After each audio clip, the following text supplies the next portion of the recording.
markaan weynaado in dhulkeena imaka cagaarkan uu qallalan yahay aan ka dhigo dhul cagaaran oo barwaaqo ah. Xanaan Axmed, ka waran maanta farxadaada iyo abaalmarinta halkan lagu guddoonsiiyey. waan faraxsanay aad oo farxadaydu ma soo koobin karo hadal kaliya tan lagu ma soo koobin karo laakiin se waan u mahad celinaya macallimiintayda igu soo tacabay in 5 sano ila soo tacabay gaar ahaan macallimadayda Suhra aad baan faraxsanay alxamdulillah ilaahayna farxadda igu wado waan mahadsantahay. waxaad ii sheegtaa bal kalaaskad ka baxaysaa kalaaskad noqonaysa. anigu sidaydaba grade 5 baan ahay grade 5 grade 6 baan u gudbayaa. imise luuqadood baad ku hadashaa. 3 luuqadood 4 ma noqon kartaa waxaan ku hadlaa ama 3 baan ku hadlaa waa Carabi waa Ingiriisi iyo sidoo kale Soomaali.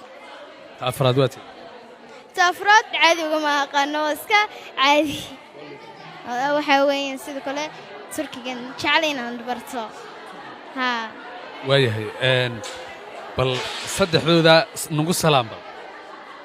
مرحبا بك وعربي مرحبا بك واهلا وسهلا بك. Welcome to Muslim Ambassadors International كسر Muslim Ambassadors International School حفلتنا. waayahay maxaad rabtaa inaad noqoto mustaqbalka mihnada badan ay ka mid tahay inaan noqdo qoraa waxaan jeclahay inaan noqdo qoraa sidoo kale waxaan jeclahay inaan noqdo qof wax akhriya iyo sidoo kale inaan ka shaqeeyo dawladda. marka halkeed rabtaa inaad qabsato. agaasimaha beeraha waa rajo yar madaxweyne ma rabtid.